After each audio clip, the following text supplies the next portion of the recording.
In the book of Romans, chapter 12, verse 19, it is written, "Vengeance is mine. I will repay, saith the Lord." Some men spend their whole lives waiting to understand what that means. My name is George Callahan. I am a retired Virginia winemaker. When they took my son from me, I did not raise my fist. I raised my eyes, read the map he left behind, and let the Lord handle the accounting. This is how it happened. The fermentation tanks don't lie. That is the first thing my father taught me when I was 7 years old, standing barefoot in his small Virginia cellar while he pressed his palm flat against the side of a 200-gallon oak barrel. He said you could feel everything through the wood, the temperature of the must, the pace of the yeast. He said a good winemaker does not just taste his work, he listens to it. I was doing exactly that on the night my son died. It was late October, past 10 in the evening, and the cellar under my farmhouse in Charlottesville smelled the way it always does that time of year. Like wet earth and warm sugar and something alive working hard in the dark. I had my right hand flat against the side of Tank 3, the 2,000-liter stainless steel vessel where the autumn Cabernet had been quietly transforming for 11 days.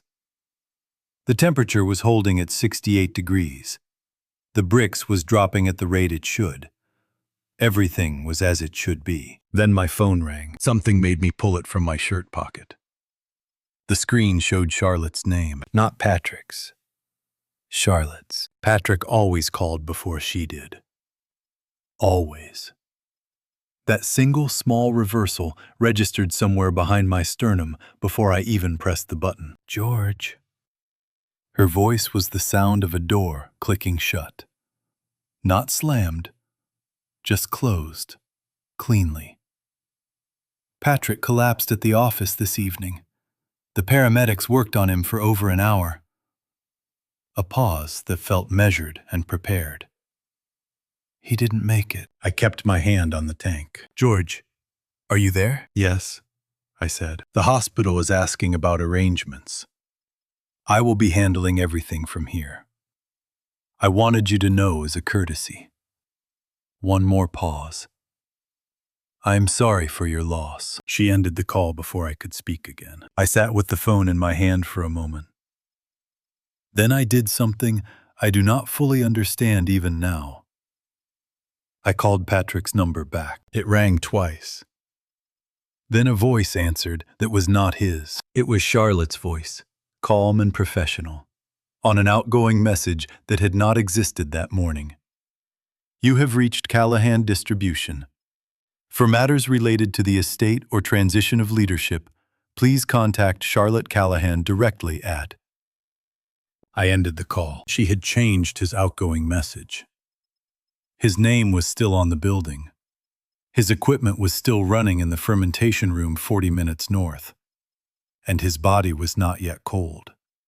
But his voice was already gone from his own phone. I pressed both palms flat against Tank 3 and breathed through my nose until my hands stopped shaking. Patrick was 43 years old. He ran 5 miles 3 mornings a week, even in January, even when the roads along the river were iced over and I told him he was being foolish. He had given up soda when he was 26 and had not touched one since. He called me every Sunday morning from whatever city he was in, even the Sundays when we only had 4 minutes because he had an early flight. Even the Sundays when he was clearly exhausted and struggling to hold a conversation. He scheduled his annual physical every February and always called me right after to read the numbers out, like a student reporting a perfect score.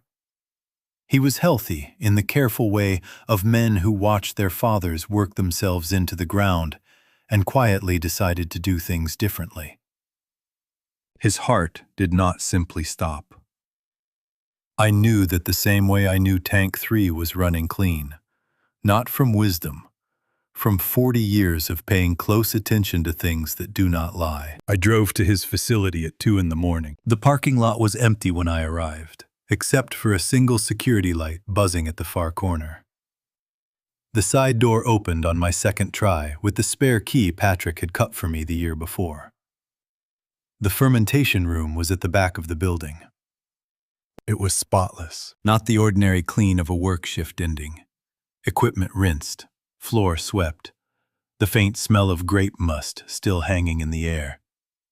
This was something different. The overhead lights showed floors scrubbed with something chemical and strong. The drains were wet, but the tanks were dry. Every surface had been wiped in long, deliberate strokes. I crouched by the base of the largest tank and pressed 2 fingers against the drain cover. Still damp. Then I leaned close and smelled it. 40 years of fermentation gives you a nose for what belongs in a drainage channel. What I smelled beneath the bleach was not grape must. It was not the residue of a working tank. It was something chemical and sharp, in a way that had nothing to do with wine. Masked but not erased by whatever cleaning agent they had poured down afterward. They had cleaned the room, but they had not cleaned it for the reason people usually clean rooms. I stood slowly, my knees aching in the cold. I walked the perimeter once with my hands in my pockets and my eyes moving across every surface. Later, I would understand I should have called the police from the parking lot and let trained people secure what remained. But I was not thinking like a man who needed evidence. I was thinking like a father trying to understand. And that instinct cost me time I could not recover. Police do not release a scene before the medical examiner files the initial report. Someone else had been here. Someone who did not wait for permission. Which meant someone who already knew there was a reason not to wait. Someone who had been standing in this room while I was still in my own cellar with my hand on the tank, while the bricks was still dropping, before I had any idea my son was gone. I drove home through empty roads without turning on the radio. Patrick had not died of a heart attack, and whoever had made sure of that had already begun erasing the evidence before sunrise. The woman at the front desk of City General Hospital had kind eyes. That was the first thing I noticed when I walked in at 7 in the morning, still wearing the clothes I had driven to Richmond in, still carrying the smell of my own cellar on my hands. She looked at my face and reached for the phone without me saying a single word. Some people are trained to read grief. Others are just born with the quiet ability to recognize it. Charlotte was neither. I identified Patrick's body at 8:17 in the morning. A hospital administrator led me to a small room with a window, and I stood there with my hands loose at my sides and looked at my son for the last time. He looked peaceful in the terrible way people who die suddenly always look peaceful. Their faces emptied of what they were carrying when it came. I memorized the set of his jaw and the gray threading into his temples, the same gray that had come into mine at his age. Then I nodded and walked back out. Charlotte was waiting at the end of the hall. She was wearing a charcoal blazer over dark slacks, her hair pulled back, her earrings small and gold. It was the outfit of a woman who had chosen carefully that morning for a specific kind of occasion. Not a funeral. A meeting. She stood with her weight balanced on both feet, phone in her left hand, and when she saw me coming, she did not step forward. She waited for me to close the distance. "George." She extended her right hand. Not for an embrace, a handshake. "I appreciate you coming down so quickly." I shook her hand. It was dry and firm. "I have already spoken with the hospital's estate liaison," she said. "Patrick had a living will on file with his attorney. I will be the primary contact for all proceedings. If there are personal effects you would like to collect, coordinate with my office first." She said all of this the way a person reads from a document they have memorized. No hesitation, no searching for words. I watched her eyes the entire time, which stayed just slightly to the left of mine, focused on a point past my shoulder. The way a person's gaze drifts when they are reciting rather than speaking. "He was my son," I said. "I know that, George." Something moved across her face, a small recalibration, like a gauge adjusting its own reading. "This is an unimaginable loss for both of us." The words were correct. The timing was correct. There was even a softening in her voice at the end. But it was the softening of a person who has learned that softening is what the moment requires, not of someone who cannot help it. I have known real grief. I know what it sounds like when a person is being carved out from the inside. Charlotte did not sound like that. She was already looking at her phone, reading something with the focused eye movement of someone managing a situation. She finished, typed 3 words with her thumb, and looked back at me as if the interruption had not occurred. "I have calls to make," she said. "The board will need to hear from me directly before the market opens. If you need anything, my assistant's number is on file." A pause, calibrated to the half-second. "Patrick always spoke very highly of you, George." She walked away without looking back. I stood watching and understood something I had not had words for until that moment. She was not grieving on a delay. She had somewhere to be, and this hallway was already behind her. A nurse appeared at my elbow, holding a clear plastic bag slightly away from her body, the way you hold something you were not supposed to release yet. She spoke close to my ear. "Mr. Callahan, I'm sorry for the delay. We had a directive to hold these pending estate authorization." She paused. "His wife called at 6:45, before the medical examiner had even filed his report." A smaller pause. "I went ahead anyway.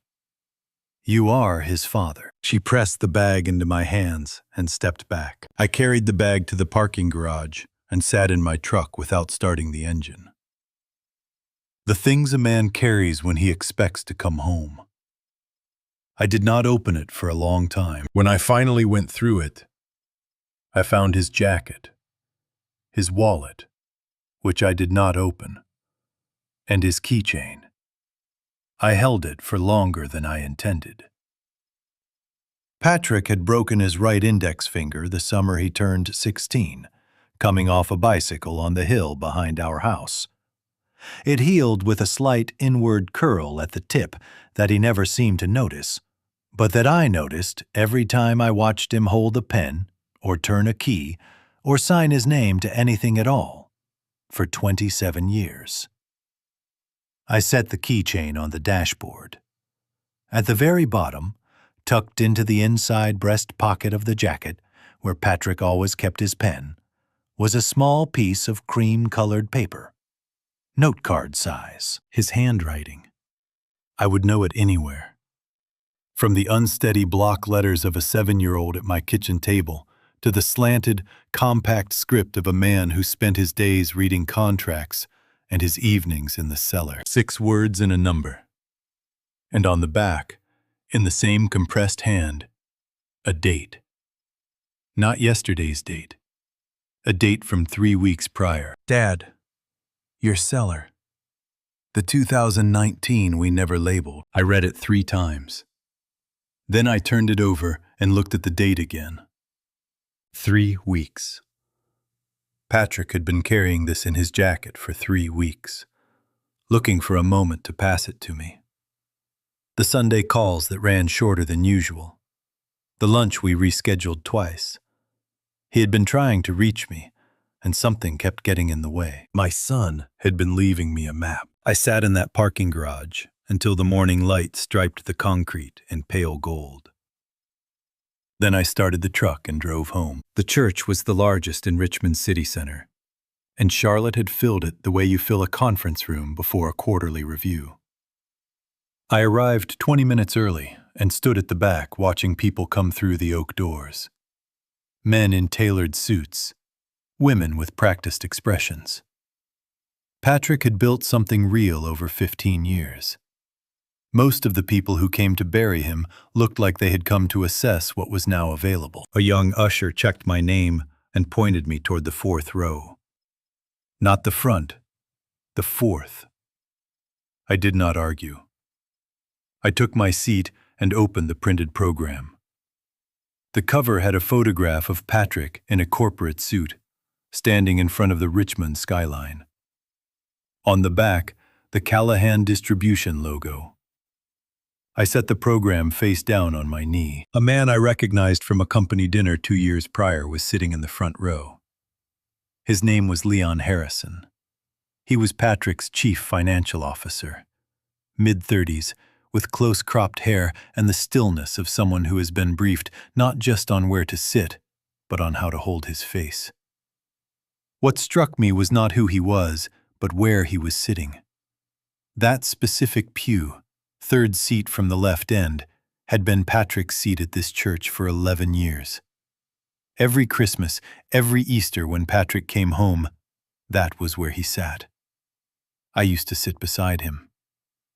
Leon Harrison was sitting in my son's seat, like a man who had already decided it belonged to him. Charlotte was 2 seats to Leon's right. Not the other way around. The string quartet in the balcony was playing something formal and European. Patrick had grown up on bluegrass. He kept a cassette of Doc Watson in his truck until cassette players became impossible to find. And then he bought a converter just to keep playing it. Charlotte had chosen music for a ceremony, not for a man. When Charlotte rose to deliver the eulogy, the room went quiet. She spoke for 18 minutes. I watched the clock above the balcony the entire time. She talked about Patrick's vision, his drive, his commitment to building something that would last. She talked about the company's future, the responsibility she felt to carry his work forward, the debt the industry owed to his innovation. She mentioned his name 42 times. I counted. She did not tell a single story about him, not one moment. Not the time he drove 4 hours in a snowstorm to help me repair a collapsed fermentation rack on Christmas morning. Not the way he laughed at his own jokes before the punchline. Not what music he actually loved.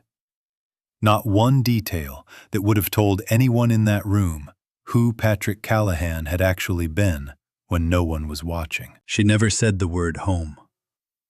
She never said the word father. She spoke for 18 minutes about a man who built his first fermentation rack in my garage when he was 19 years old. And she never once mentioned that he had a father who was still alive and sitting 4 rows behind her. I had been edited out of my son's life story while his body was still in the building. Near the end of her remarks, as she was making the pivot from grief to legacy, her eyes moved to the front row and found Leon Harrison. It lasted 2 seconds. What I saw in those 2 seconds was not shared mourning. It was the look of 2 people confirming that a plan is proceeding on schedule. Leon gave a small, nearly imperceptible nod. Charlotte's expression did not change, but something behind it settled. The way a latch settles when the door is finally pulled shut. I filed it the way I file fermentation readings that do not match the expected outcome. Not discarded, noted. The service concluded. People began moving toward the reception hall. I remained in my seat. I had planned to say something. I had written 3 sentences on a note card that morning at my kitchen table. 3 sentences about who Patrick was before he became a company or a legacy or a transition event. I had put the note card in my breast pocket. I touched it now, feeling the fold of it through the fabric. When the moment came, I started to rise. Charlotte appeared at the end of the pew. "George." Her voice was warm and carrying, audible to the 10 or 12 people still nearby.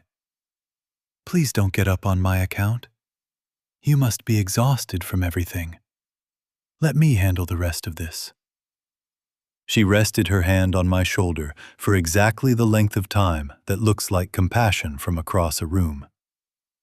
Patrick would want you to rest. I sat back down. That was my failure, not rising when I should have. She had moved faster than I had, and I had let her. The truth was simple and hard. She was better at this than I was, and I had not yet understood what that meant. The room emptied until I was alone in the fourth row. Charlotte was in the receiving line at the back of the church, accepting condolences with both hands. Leon stood at her left shoulder, the position a spouse occupies, close enough that several people directed their sympathy to both of them at once. Neither corrected the impression. Someone leaned in and whispered something to Charlotte. She tilted her head to listen, then gave a single nod. It was the nod of a person who has just been told that a specific, expected thing has been confirmed. Not relief, not grief. Confirmation. The way you nod when a contractor calls to say the permit came through. I picked up my coat and walked out through the side door into the pale Richmond afternoon. The note card was still in my breast pocket. Patrick had written it 3 weeks before he died and carried it there, waiting to give it to me. Whatever Charlotte had just been told, she had been waiting for that nod. And I was going to find out what it meant. The office was on the 14th floor of a glass tower in downtown Richmond, the kind of building that announces through its lobby that the people inside are not to be kept waiting. I had driven past it a dozen times over the years without going in. Patrick had mentioned it once, with the slightly weary tone he used when he talked about things that cost more than they were worth. I rode the elevator up in the suit I had worn to the funeral and did not check my reflection in the polished steel doors. Charlotte was already there when I was shown into the conference room.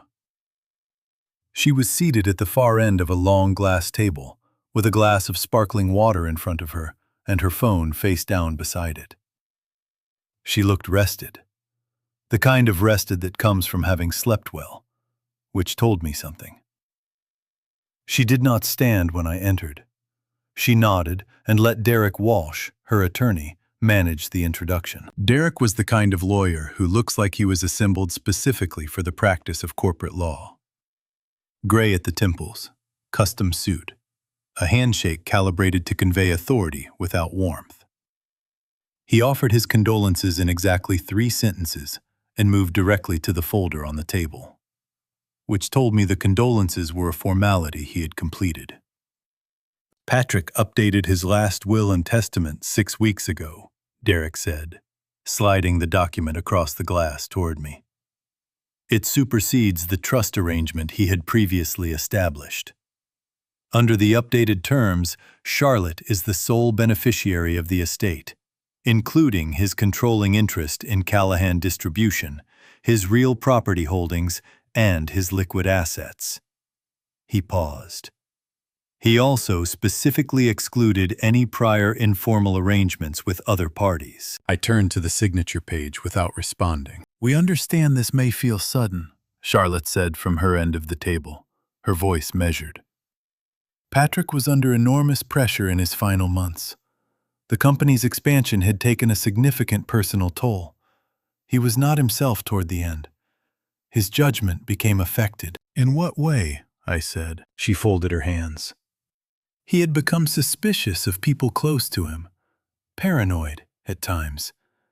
I tried to support him through it, but the stress had genuinely changed him. This document reflects his wishes at the time, and those wishes need to be honored, whatever they cost us personally. I looked at the signature. Patrick had broken the index finger of his right hand in a bicycle accident when he was 16. I was the one who drove him to the emergency room. The finger healed with a slight residual stiffness that pulled the tip inward when he gripped a pen for more than a few seconds. I had watched him compensate for it for 27 years. The compensation produced one reliable result: the final letter of his last name. The looping tail of the N in Callahan always ended with a small, involuntary upward hook as the stiffness asserted itself at the end of the stroke. 15 years of wine labels in my cellar. Birthday cards. The paperwork when he bought his first truck. Always the same small hook. The signature on this page ended flat. Clean and mechanically perfect, the pen lifted at precisely the right moment. Every letter formed with the careful attention of someone who had studied the shape and reproduced it faithfully, overlooking only the thing you cannot know from studying a signature, the thing you can only know from watching a person hold a pen for 27 years. Derek slid a second document across the table. Then a check. Charlotte is prepared to offer a settlement in recognition of your relationship with Patrick, he said. A one-time payment in exchange for a full release of any future claims against the estate. I looked at the check. $7,500. I had spent more than that on the first set of oak barrels Patrick and I bought when we started fermenting together in my garage. He was 22. We drove to the cooperage in my old truck with a borrowed trailer and spent the whole drive back arguing about the right toasting level for a Cabernet he had not yet grown.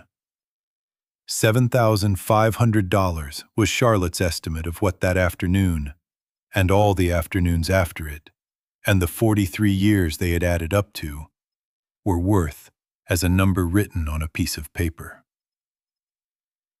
I almost reached for the pen.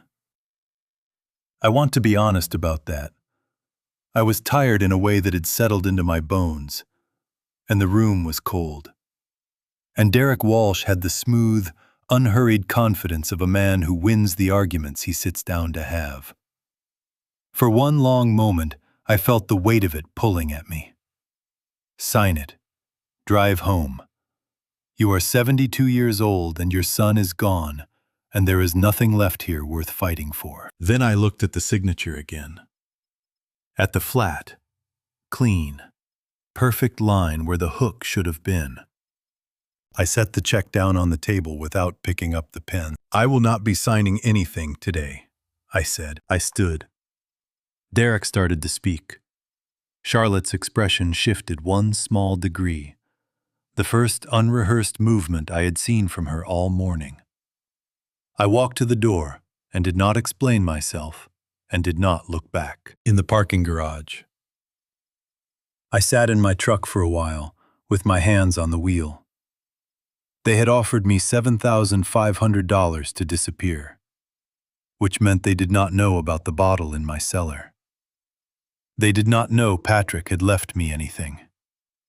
As far as Charlotte was concerned, every piece of evidence her husband had gathered was gone. The records wiped, the workspace cleaned, the proof buried. She had walked into that conference room completely certain I had nothing.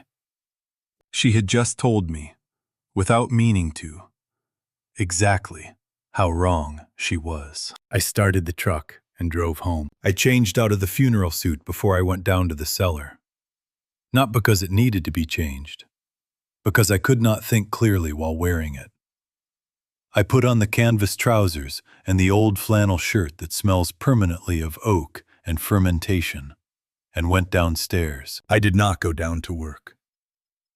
I went because the note card said to, and because the cellar is where Patrick and I have always done our best thinking. Side by side in the cold, not looking at each other. When Patrick was 19, he started what he called the archive, a section of the third rack, lower left, where we kept bottles with no labels. Not wines we had forgotten to label. Wines that meant something specific. Every year since, whenever he left a bottle in the archive, it contained something that was not wine. A drawing, a letter once, a folded newspaper article about a vineyard in the Loire Valley he wanted to visit. The system was simple and entirely ours, invisible to anyone who did not know it existed. I crouched at the lower left section of the third rack and counted back to where the autumn harvest bottle should be. There was one without a label. I pulled it out slowly and held it at eye level in the low cellar light. The fill level was correct. The color through the glass was the right depth. But something was wrong with the cork. It sat too evenly in the neck, too uniform, without the slight unevenness that comes from natural compression over 2 years of storage. I set the bottle on the work table and drew the cork with my standard lever pull. It came out in 2 pieces. The cork was a shell, hollowed and resealed. Inside the cavity was a small rubber-capped tube of the kind Patrick had used in his undergraduate chemistry coursework. The rubber seal had been applied twice, carefully, the way you double seal something you need to survive for an unknown length of time in an imperfect environment. I opened the tube over the work table, a USB drive, no larger than my thumbnail. And beneath it, rolled tight, a strip of paper with writing in Patrick's hand. 6 fragments in our notation. The system was not a code in any formal sense.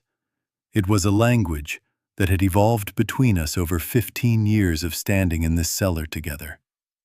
A shorthand built from the technical vocabulary of our work. Bricks measurements, barrel numbers, varietal names that carried double meanings between us because of specific conversations we had once had about them. I read it twice, and then I understood. Bricks 24.5 was the number we had once agreed, half-jokingly, would represent a hypothetical top-tier private reserve we would make someday if everything went perfectly. Patrick had started using it informally to mean a hidden secondary account he told me he was setting up when he first started to suspect the company's books were wrong. He had mentioned it once, almost in passing, over the phone 2 years ago. I had not thought about it again until now. Leon was a name. Cayman was a place. 847 days was a duration. I sat down on the low stool and did the arithmetic in my head. 847 days before Patrick died brought me back to a month after he first told me the company was expanding faster than he could comfortably manage. He had started tracking this almost from the beginning. Whatever he had found had been going on since nearly the day the expansion started, and he had been watching it quietly for over 2 years while working himself into the ground trying to keep the company alive. The USB drive sat in the center of my palm. I know enough about computers to recognize the housing. Military-grade encrypted storage. Whatever was on this drive could not be opened by guessing. It was not the kind of encryption you break with patience and a personal computer. It required someone who knew exactly what they were doing. Patrick had built this carefully, not in a panic.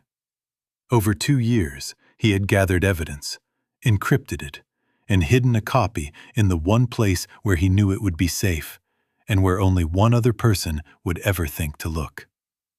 He had built a contingency for the possibility that he would not survive long enough to use it himself. My son had known he was in danger. Not paranoid, the way Charlotte had said it in the conference room with Derek Walsh sitting beside her like a prop. Afraid. There is a difference between paranoia and fear, and I have known both. Paranoia invents threats. Fear recognizes them. Patrick was not losing his mind in those final months. He was racing against something that had already decided what it intended to do. I closed my hand around the drive and sat in the cellar for a long time without moving. The tanks hummed. The temperature held.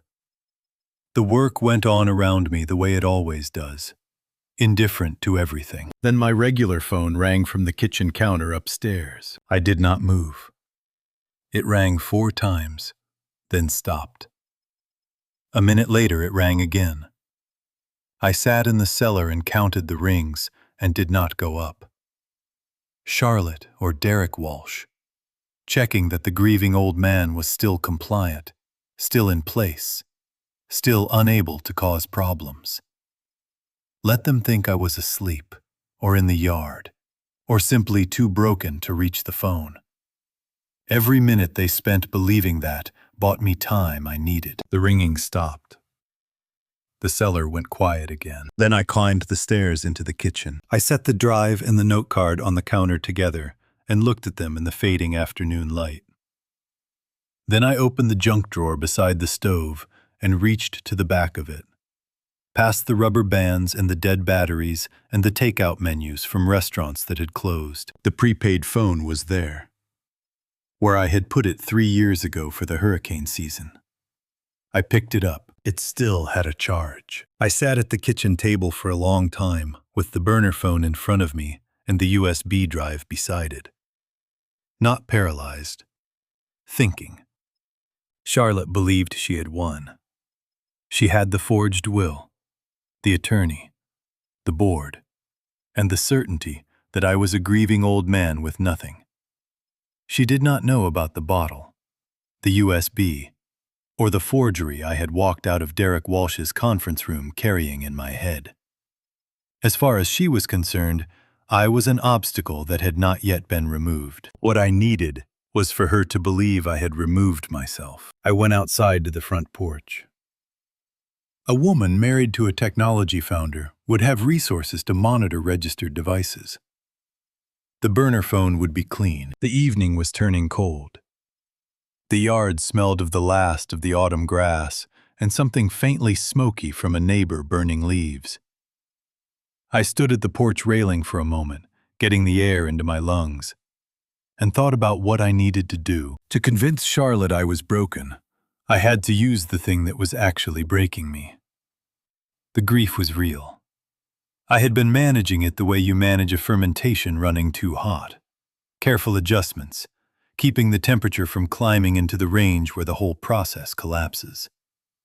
For the next 10 minutes, I was going to stop managing it. I was going to let it rise and aim it. She answered on the second ring. George? She used my first name the way people do when they want to sound warm. I had not asked her to use it. Charlotte, I said, and let my voice catch the way it does when a man has been sitting alone too long. I'm sorry to call at this hour. Is everything all right? Careful. Prepared for something. I don't know. I breathed out slowly, audibly. I've been sitting in this house for 3 days, and I can't stop seeing him everywhere. His truck is still in my driveway. I can't make myself move it. I paused. I called the lawyer back this afternoon. I'm going to sign whatever you need me to sign. A silence. Then, George. Her voice changed. The calibrated warmth I had heard in the hospital corridor shifted into something fuller, something that was almost genuine, because what she was feeling in that moment was real. It was satisfaction. And satisfaction has a texture that is difficult to fake in either direction. I think that's a very wise and healthy decision. I don't want to fight over things, I said. I'm too old for it. Patrick's gone, and fighting over his money won't bring him back. No, she said softly. It won't. I have a friend in a retirement community down in Sarasota. He says there's a unit available. I thought I might drive down, get some sun, start fresh somewhere that doesn't have Patrick in every corner. That sounds like exactly what you need. She was fully warm now, the professional composure set aside. This was Charlotte getting what she wanted, and the version of her that emerged when that happened was genuinely pleasant. That was the most unsettling thing I had learned about her. She was capable of real warmth. She reserved it for moments of victory. Don't worry about a thing here.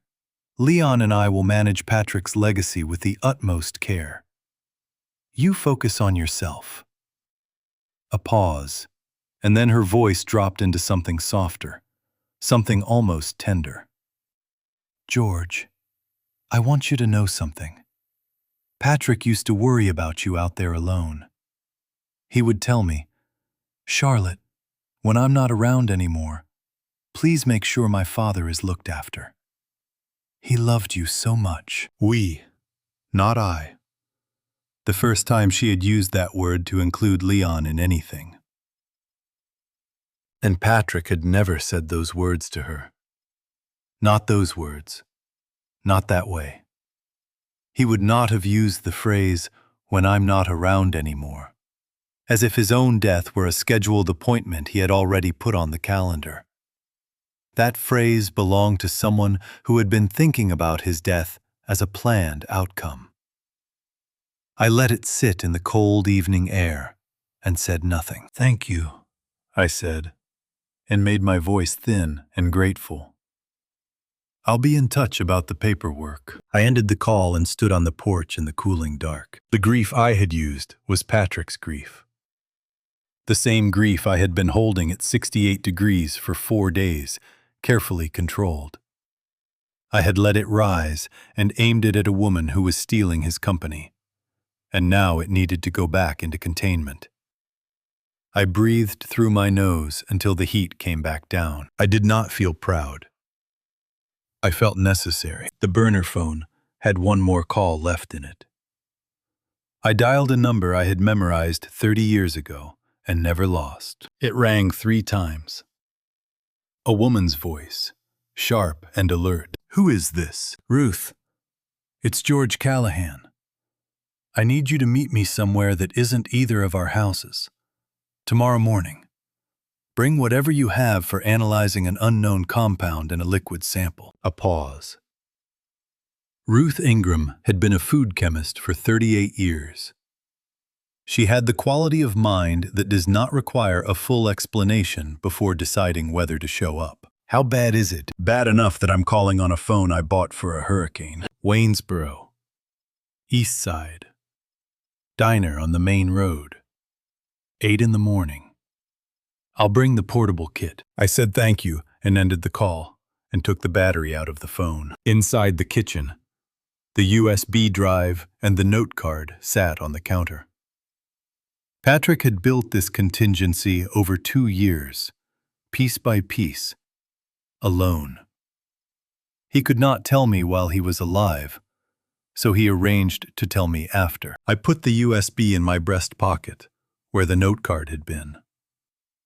Then I went to bed, for the first time in 4 days, and slept. The diner in Waynesboro was the kind of place that has not changed its menu or its lighting in 30 years and is better for it. I arrived 20 minutes early and took the corner booth, the one with a view of both the front door and the parking lot, a habit from years of construction site meetings where knowing who was arriving before they arrived mattered. The coffee was bad, but hot. I ordered a second cup before the first was finished. Ruth Ingram came through the door at 2 minutes past 8, which was late for Ruth.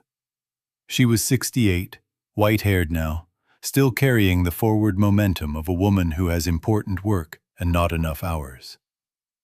She had known Eleanor since graduate school and had driven 4 hours to stand by Eleanor's grave. When she slid into the booth across from me, she reached across the table and covered my hand with hers for exactly 3 seconds. Then she let go and took out her notepad. That was Ruth. The right amount of everything. Not 1 second more. Frank DeLuca came through the door at 8:07, parked himself next to me, ordered black coffee without looking at the menu, and put a spiral notebook on the table. He was 66, built like a man who had once played linebacker and was now carrying 40 years of desk work on top of it. 30 years in the Virginia State Police investigating financial crimes. 15 years ago, I had testified on his behalf in a contracting fraud case, and he had told me afterward that he owed me one. I had not collected until now. "Start from the beginning," Frank said. "Don't skip anything because you think it isn't relevant." I told them, not everything in full, but the essentials in sequence. The way you brief engineers before a site inspection. Patrick's death. The cleaned fermentation room. Charlotte at the hospital. The way she had called the estate attorney at 6:45 in the morning, before the medical examiner had filed anything. The forged will and the broken finger that exposed it. The bottle in the archive. The USB and the note in their shared notation. The phone that rang in the kitchen while I was sitting in the cellar. Frank had not written a single word. He was watching my face the entire time, which I recognized as a technique. Investigators who write while you talk miss the moment your voice changes. Frank had spent 30 years listening for the moment a person's voice changed. When I finished, he said, "George, is it possible Patrick died of a heart attack? And Charlotte is simply a cold woman who wanted control of the assets? That everything else is grief looking for a pattern?" It was the right question. I had expected it. "The room was cleaned before the medical examiner arrived," I said. "Not before the ambulance. Before the examiner. That is not a woman in shock or a woman being cold. That is a woman executing a step that was prepared in advance. Shock does not produce that kind of coordination. Planning does." Frank picked up his pen. He wrote one line in his notebook, tore off the corner of the page, and pushed it across to me. It said, 6:45 a.m. Then he looked at Ruth, and Ruth looked at me. Ruth was looking at me. "The wine sample," she said, "from the archive bottle. You brought it." I pulled a small sealed vial from my jacket pocket and set it on the table. Ruth picked it up and held it to the diner window light the way she holds every sample. The professional habit of 38 years, examining color and clarity before she asks a single question. She rotated it once, slowly, tilted it to watch the viscosity. "The fermentation room," she said. "When you went in that night, what was the ambient temperature?" The floors were cold. The tanks were dry. 65 degrees or lower. She turned the vial slightly. "And Patrick was found inside the main tank area." According to the police report, the largest vessel. She set the vial down, but did not let go of it. Something had moved behind her eyes. A shift I had seen before in people who have just recognized something they were hoping not to recognize. "I will need 2 days," she said. "Maybe 1. Frank had been watching Ruth. Now he opened his laptop, a narrow black machine he handled with the careful efficiency of someone who keeps every file organized by case number. He typed for a moment, stopped, typed again. "Charlotte Whitmore," he said. "Married name, Callahan. That her maiden name? That is what her driver's license said when I saw it at the hospital." He typed it. Then, without looking up, she moved quickly on the company side, brought in a new CFO within the week. Leon Harrison. Financial restructuring background. Clean resume. He said it the way you say something that is not the point. Background noise. Company logistics after a sudden death. I nodded. I was not thinking about Leon Harrison. I reached into my coat pocket and set the USB drive on the table between us. Patrick left this in the archive bottle. Frank opened it 3 days ago. I turned it so the label faced him. There is one folder I cannot make sense of. Frank plugged it in. He navigated Patrick's file structure, organized and labeled, the same way Patrick organized everything. Frank stopped at one folder. He looked at me over the top of the screen. ATL_2018. L.H. He said, reading the label. "Open it," I said. He opened it. 2 photographs, a newspaper clipping, a document. Frank read the first line, then read it again. He turned the laptop toward me, the way you turn something toward a person when you need them to see it, without your interpretation on top. The name at the top of the page was one I did not recognize. Mercer, David A., Atlanta, Georgia. "George," Frank said. Who is David Mercer? I did not have an answer to Frank's question. That was the honest truth.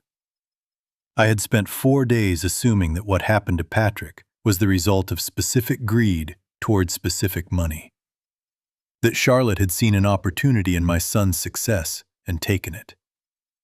The folder on Patrick's drive changed the shape of that assumption. Patrick had built the ATL folder the same way he built his financial records. Not scattered notes. A file. Which meant he had been building it deliberately, over time, for a reason. My son had known about Atlanta before he died. Frank worked through the rest of Patrick's documents, while Ruth ran her preliminary field tests. The ATL folder contained 2 photographs, a newspaper clipping, and a case file. Patrick had organized it the way a careful person organizes something they expect to need later. 45 years old at the time of death. A real estate developer in Atlanta with a strong regional reputation.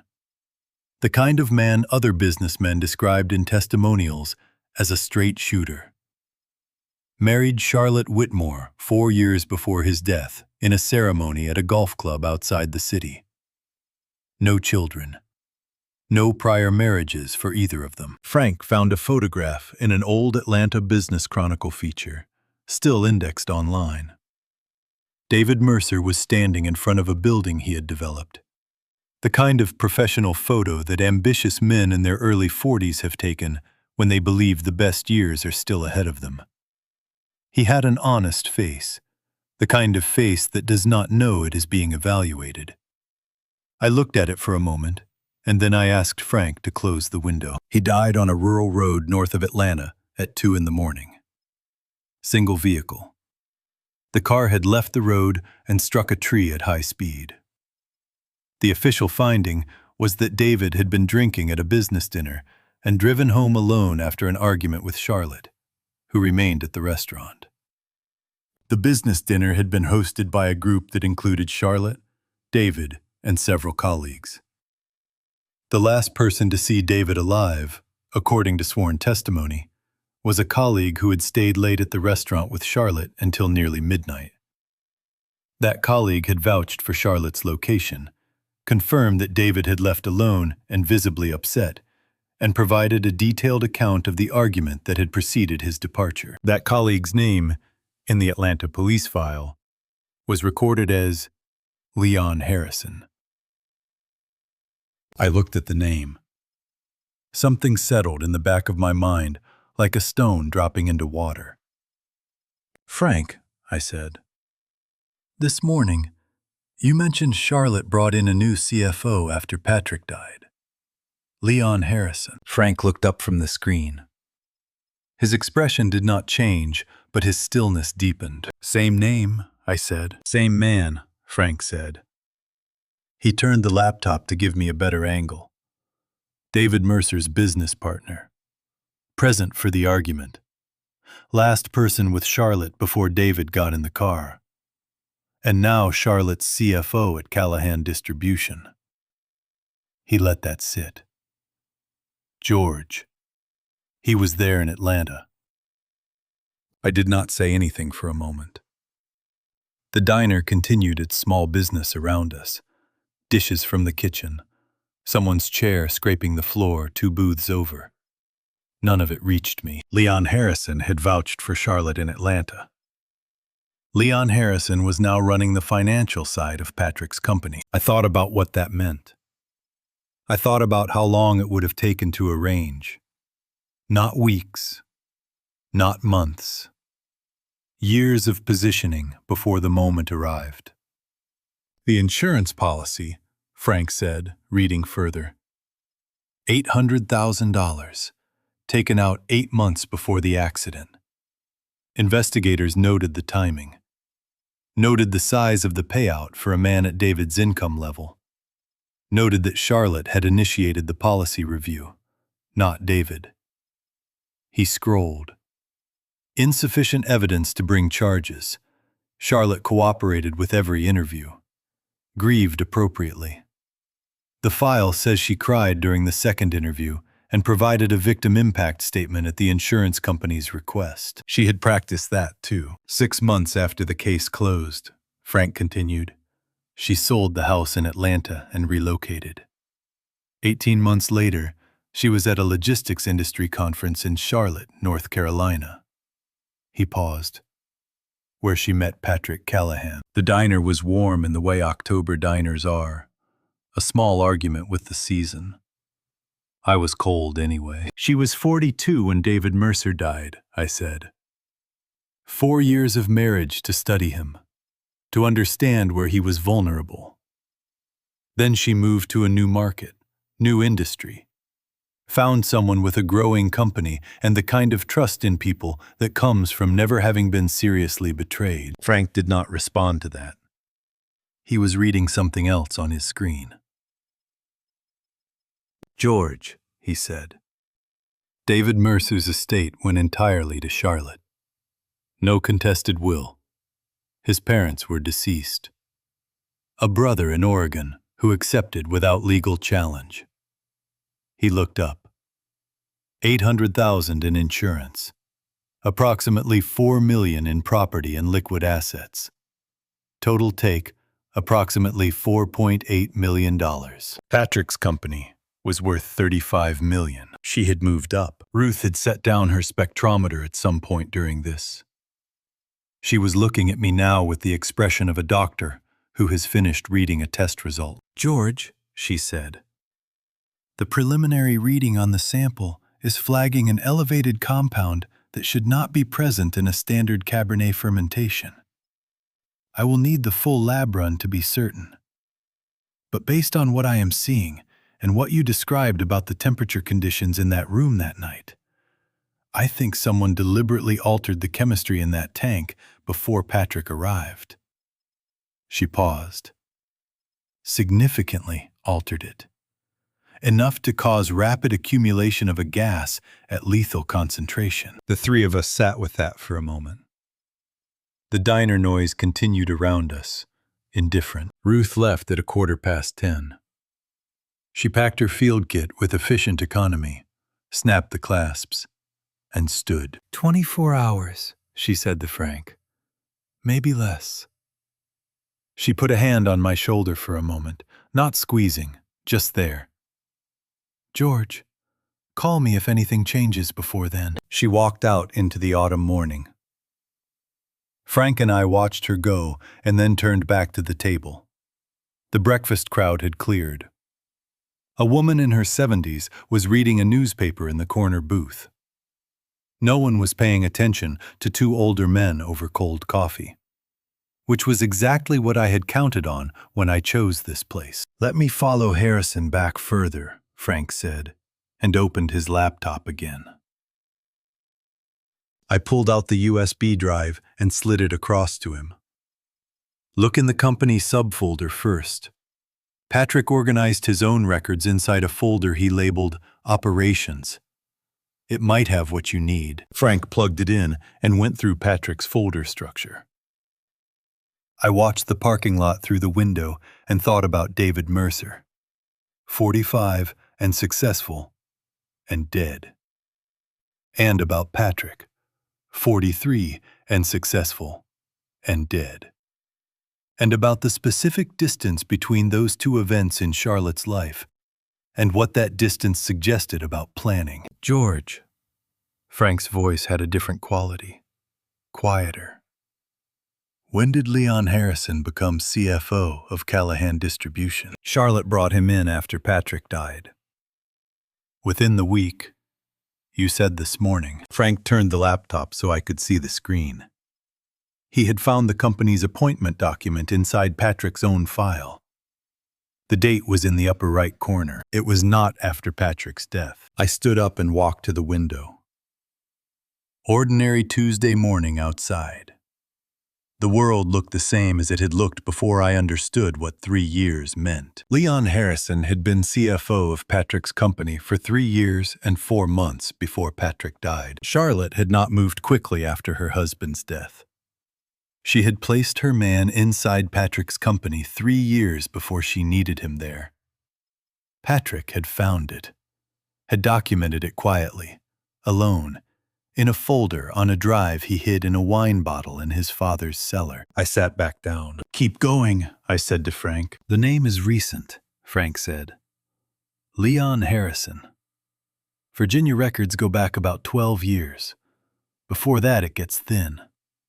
He typed more. "Name change. Georgia record. Original name on the filing." He turned the laptop toward me. "Leon Marcus Whitmore." I looked at the name. I turned it over the way I turn over a glass to examine the clarity of a wine before I commit to pouring it. Then I looked at Frank. "Same mother," I said. "Leon Marcus Whitmore," Frank said. "Same mother, different fathers. Charlotte was born first, Leon 7 years later. They grew up in the same house outside Macon, Georgia. Charlotte left for Atlanta in her mid-20s. Leon followed 3 years after. The diner was quiet around us. I heard the sound of a truck passing on the main road outside. "Charlotte married David Mercer," I said. "Leon became David's business partner. Joined the firm 14 months after Charlotte and David married." Frank was reading as he spoke. He was there for the full run. The dinner the night David died, the alibi statement, all of it. He opened another window. "After David died and Charlotte relocated, Leon stayed in Atlanta for 18 months. Then he moved to Richmond. Charlotte had been in North Carolina for 6 months when Leon moved.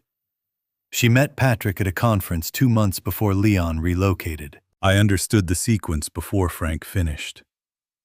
Charlotte had found Patrick. Then she had summoned Leon. Something surfaced in my memory then, slow and cold. A Sunday call, 2 years ago. Patrick had been talking about the company expansion, and then mentioned, in passing, the way you mention something you were pleased about, but do not want to oversell. Charlotte actually suggested someone for the CFO role. Dad. She has a way of knowing everyone in every room. I had said something encouraging and moved on. I had not thought about it again. Patrick had hired Leon because his wife suggested the search. He had thanked her for being helpful. He had told his father about it on a Sunday morning call as a small example of the life they were building together. Charlotte had been placing her brother at the controls of her husband's money 3 years before she needed him there. I looked at my hands on the table. Hands of a man who has worked outdoors for 40 years. Patrick used to say I was the most useful person he knew. We had the same idea about what it meant to be useful. Patrick had worked alongside Leon Harrison for 3 years. He had trusted him with the financial architecture of everything he built. He had probably eaten lunch with him, argued about quarterly projections, and considered him a part of the world he was building. And Leon Whitmore had been sitting next to him the whole time, watching the accounts, waiting for the moment Charlotte decided it was time. "Patrick mentioned Leon to me once," I said. 18 months ago, maybe. He said the new CFO was sharp, really sharp. He said he felt lucky to have found him. Frank did not respond to that. "Charlotte recommended him," I said. "Yes, and Patrick thought he found him." "Yes." We sat with that. The woman in the corner booth paid her check and left. The diner settled into its midday quiet. "George," Frank said finally. He closed the laptop and put both hands flat on the table the way he had in the early part of the morning when he was deciding whether to believe me. Patrick did not just fail to know what Charlotte was. He never knew what the man sitting next to him every single day in that company was. He built his life trusting two people who had never been strangers to each other. From the day Charlotte walked into that conference and introduced herself, the outcome was already being arranged. He let that land. He never had a chance, Frank said. I chose the flannel shirt I had owned since the year Patrick was born. A red and gray plaid, faded to something closer to pink. The collar was fraying at the left side. I added the baseball cap I wore to the farmer's market. The feed store logo Patrick had suggested I retire on at least 3 occasions. I left the house without shaving. The man in my truck mirror looked like what I needed. I drove the 40 minutes thinking through the 3 parts. Get in, get to Patrick's computer, get out without Leon understanding what I had done. I parked the old Ford in the visitor lot. A man in an old truck is where he belongs. The lobby of Callahan Distribution was everything Patrick had wanted it to be. High ceilings, clean lines, the Callahan logo in brushed aluminum above the reception desk. He had called me from a job site the day the sign went up. I put that memory away before I reached the desk. The receptionist was efficient and polite. She called upstairs, said Patrick Callahan's father was here about a photograph. A pause. She thanked someone and told me Mr. Harrison would be down shortly. Leon came off the elevator 2 minutes later, in a suit that cost more than my first car. He looked at me the way a man looks at a thing slightly in his way. Not hostile, dismissive. He assessed the flannel and the battered cap in 3 seconds. I was a grieving old man who wanted a photograph. "Richard," he said, using the wrong name with the confidence of someone who has not checked. Charlotte's brother. 3 years across the table from Patrick. And he had not learned my name. I'm very sorry for your loss. We all miss him enormously. Leon Marcus Whitmore.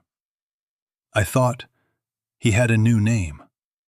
And he did not know the old man he was calling Richard had read the old one 40 minutes ago. "Thank you," I said, and let my voice be what it would be if I had not slept well in 2 weeks.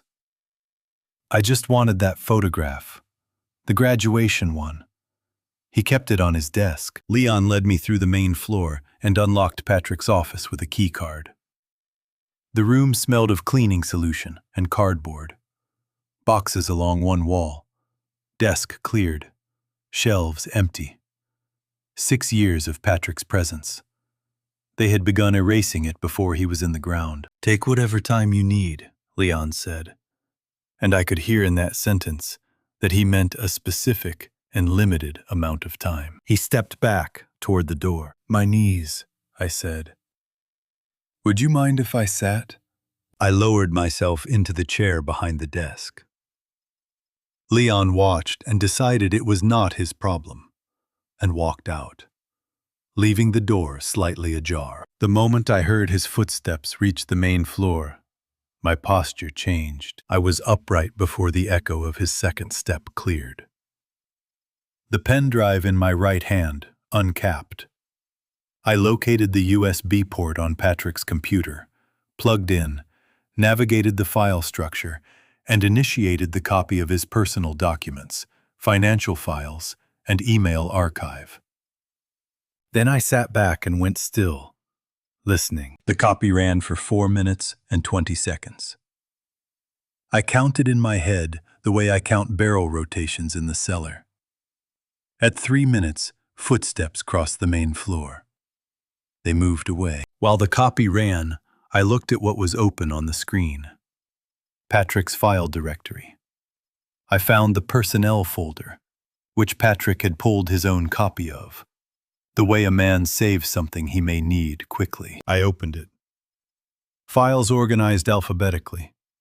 I scrolled to Harrison. L. The intake form was standard. Employment history. Compensation. Emergency contact. At the bottom, the background check field. Previous legal name, if applicable. Leon Marcus Whitmore. I sat very still with my hands on the desk. The copy percentage climbed in the corner of my screen. I looked at the emergency contact field. C. Whitmore. No address. No relationship specified. The transfer completed. I removed the drive and pressed it flat inside my palm. At the next minute, the door opened fully. Leon stood in the doorway. His eyes moved from my face to the desk to the floor. I was on my hands and knees beside the desk chair, one hand flat on the carpet, the drive pressed in my palm. "What are you doing down there?" he said. I looked up with the expression of a man who has misplaced something important and is very aware of his own limitations. "I dropped my reading glasses," I said. "Somewhere just here. I can't see much without them." He came into the room. 2 steps. Close enough that I could see the bottom of his suit trousers. Right hand flat on the carpet, fingers spread. Left hand in my jacket pocket, the drive under my fingers. Leon looked at the desk, at the floor, at my right hand, empty and visible. Old man, flannel shirt, looking for glasses. I gave him nothing else to calculate. 3 seconds. 4. Then he stepped back. "There are no photos left in here," he said. "The administrative staff packed everything yesterday. You need to leave. We have work to do." I allowed him to help me stand by gripping the chair arm. I thanked him. I shuffled down the corridor and through the lobby and into the afternoon sun. And I did not change my pace until I was in my truck with the door closed. I opened my hand. The drive was there. I sat and looked at the side of the building. At the entrance I knew from floor plans Patrick had shown me, the one that led down to the fermentation rooms. Patrick had called me the week the rooms were finished. He said, "Dad, I built the archive corner just like yours. Lower left rack, niche in the back wall behind tank 3. I was thinking of you the whole time." I had heard that as something fond. I understood it differently now. I needed to get back in. And I already knew what reason I was going to use. I called the administrative office at Callahan Distribution the following morning. Not Charlotte's line. The general facilities number. The kind of extension that gets answered by a person who manages room bookings and equipment logs and does not report directly to anyone interesting. I explained that I had lent Patrick a portable pH meter 3 years ago, a calibrated field unit I used in my own cellar, and that I needed to retrieve it for a neighbor who was borrowing my equipment while I was getting around to replacing it. The person on the other end of the line was polite and efficient, and told me that personal equipment claims needed to be accompanied by documentation. I said I had the original purchase receipt and the lending agreement Patrick and I had written on a note card and signed, because we were the kind of people who wrote things down. She scheduled me for 10 the following morning. I arrived with the note card and the receipt in an envelope and my canvas equipment bag over one shoulder. A security guard met me at the side entrance, the one that led down to the fermentation level. He was young, early 30s, with the slightly distracted manner of someone who had done this job long enough that it no longer required his full attention. He checked my name against his clipboard, looked at my documentation, and led me downstairs without much conversation. The fermentation room was operational. That was the first thing I noticed. The tanks were running. The ambient temperature was holding in the correct range. The indicator lights were green across the board. Whoever Charlotte had brought in to manage the operation knew what they were doing technically, which told me something about the care she had taken to keep the business viable while she dismantled everything else. I moved to the equipment shelf along the east wall, where Patrick had kept shared tools. The pH meter was exactly where it should have been, labeled with a small piece of tape that said G.C., Patrick's shorthand for my name. He had labeled it carefully 3 years ago when I lent it to him, the way he labeled everything that needed to go back to the right person eventually. I signed the equipment form the guard held out. I placed the pH meter in my canvas bag. And then I stood for a moment. "Would you mind giving me a few minutes?" I said to the guard. "I want to check the calibration log on a couple of these units before I go. It's a habit I have. Won't take long." He considered this for approximately 2 seconds, decided it fell within the parameters of my visit, and stepped back toward the door. I moved to tank 3. The tank was identical to the one Patrick had described to me on the phone the week the room was completed. Lower left position in the row. 2,000-liter capacity. The same gauge configuration I had suggested when Patrick sketched the layout. He had built this room the way a person builds something, when they want the person who taught them to recognize it. The niche would be in the back wall, behind the tank. I positioned myself between tank 3 and the wall, pretending to examine the gauge panel on the rear face. The wall behind me was standard masonry, painted white. I ran my fingers along the surface at waist height, not looking, keeping my eyes on the gauge and my back to the guard. I found it within 30 seconds. In 40 years of construction work, I had learned to read walls the way I learned to read wine, by the small variations that should not be there. The mortar in the seam of one particular brick section was marginally newer than its surroundings, slightly lighter in color, applied with a different tool pressure than the original mason had used.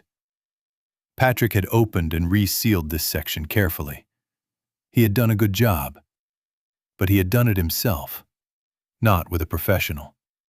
And the professional difference was there if you knew to look for it. I pressed against the section. The brick gave slightly. Not loose, but unseated in the way of something that has been removed and replaced. I worked my fingers into the upper corner, found the gap, and pulled. The section came free in a single piece, a false brick panel covering a cavity approximately the size of a shoebox.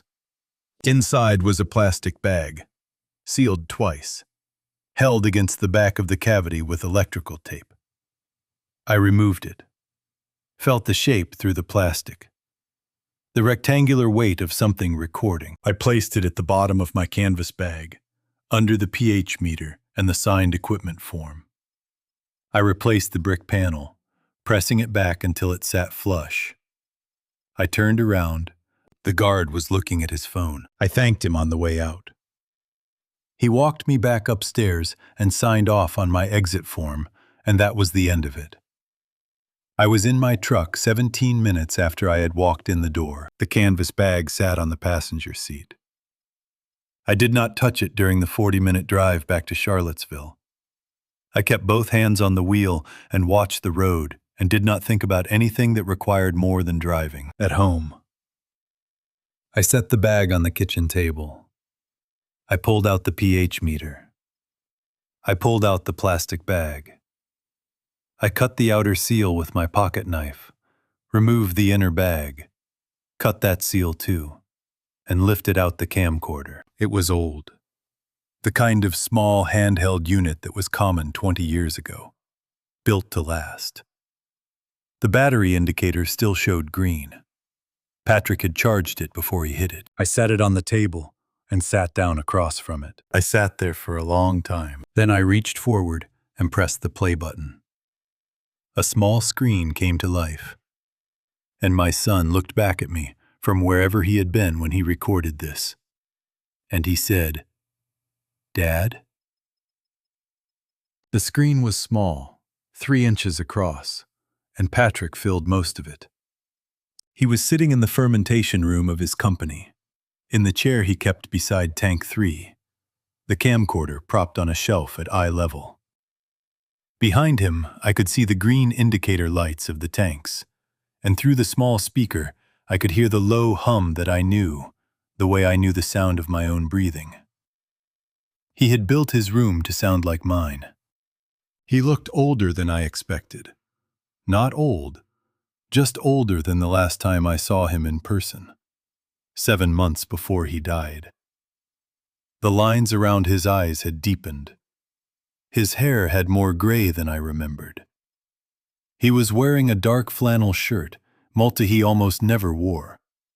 And I understood after a moment that he had chosen it deliberately, the way I choose what to wear when I am doing something I want to feel right for. He looked directly into the camera and said, "Dad." He paused.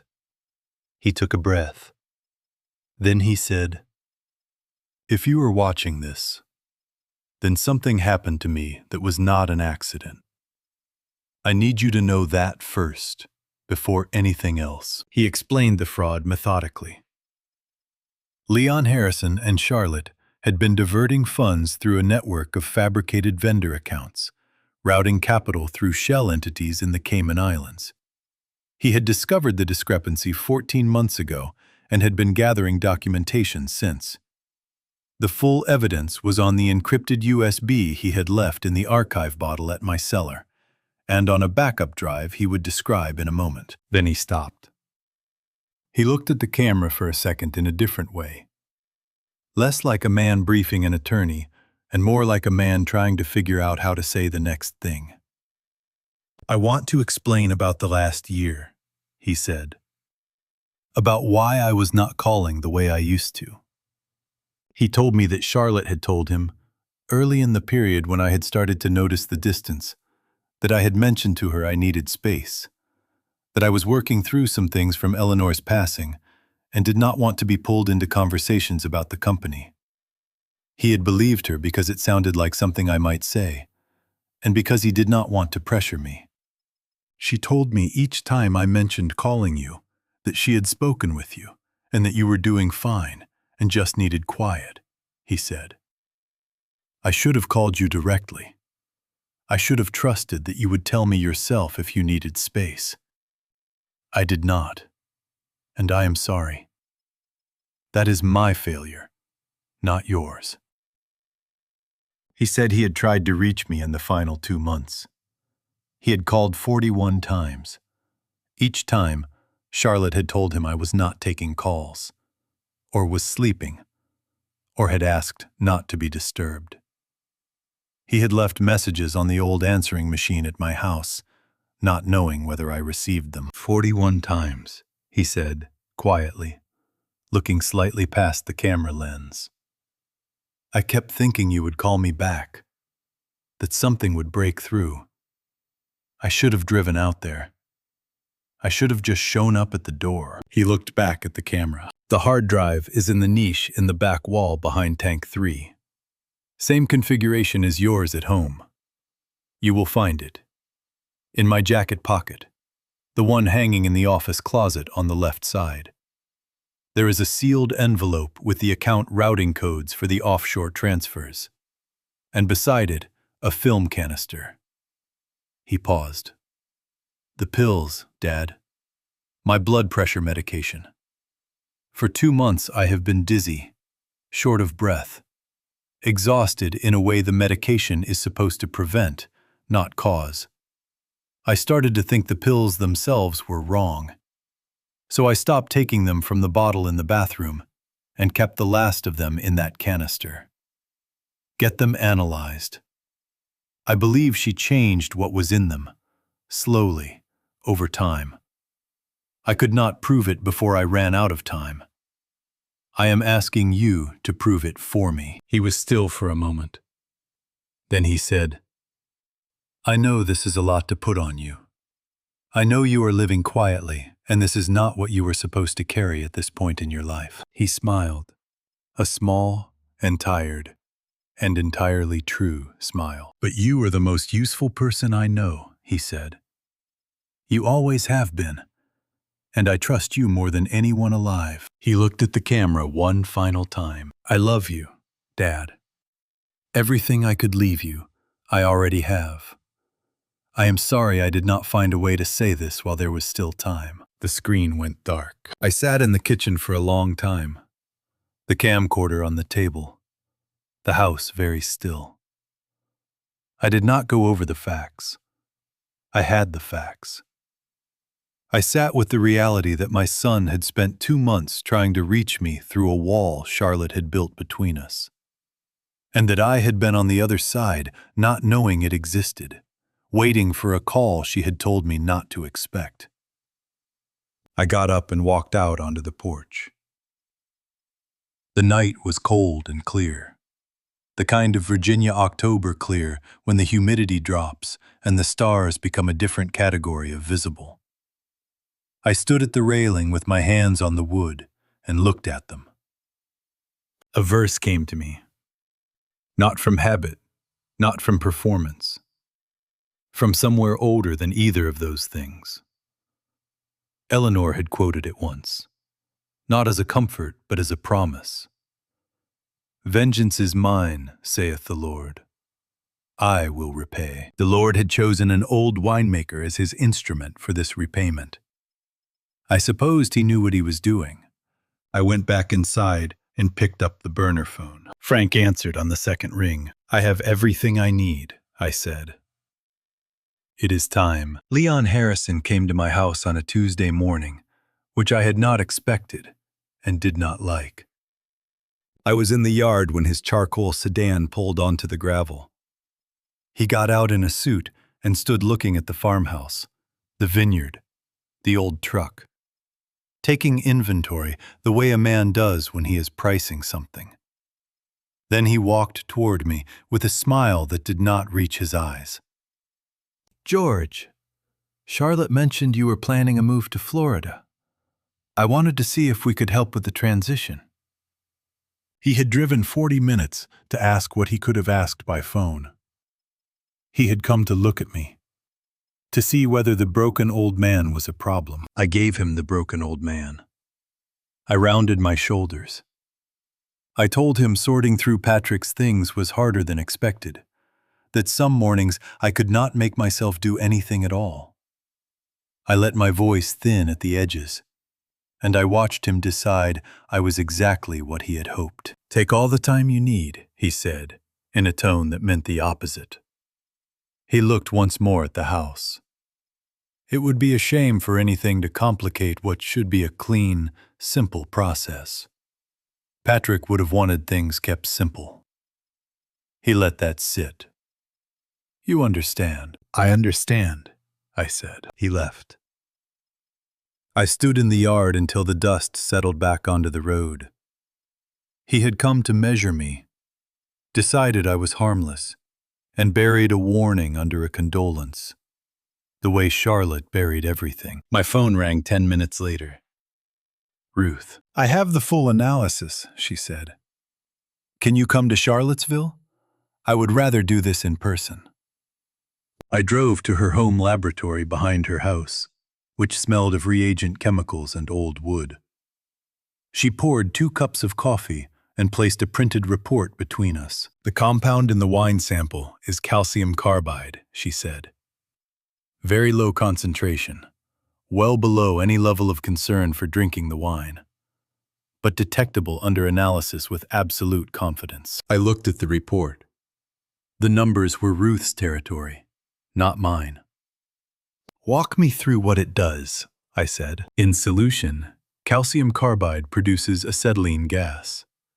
In a sealed fermentation room already heavy with carbon dioxide from the active yeast, the 2 gases layer together. Both are colorless and odorless. In that confined space, the concentration in the breathing zone can reach lethal levels within a few hours." She paused. Someone who walked in would experience rapid disorientation, then loss of motor control, then respiratory failure. To an initial examination, a simple fermentation accident. Accidental asphyxiation.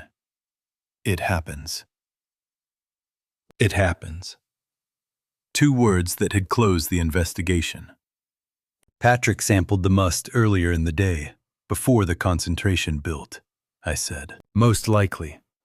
He preserved it at a level recoverable by analysis, but safe to handle." She looked at me over her glasses. "George, your son knew the bleach that cleaned that room would destroy the residue in the tank, but the wine would hold the compound intact.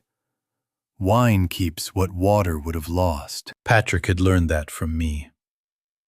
We had stood in my cellar together for 20 years, and somewhere in that time, he understood that wine remembers. He had used that knowledge in the final hours of his life to do the only thing he could still do. He had turned the thing Charlotte used to kill him into the thing that would convict her.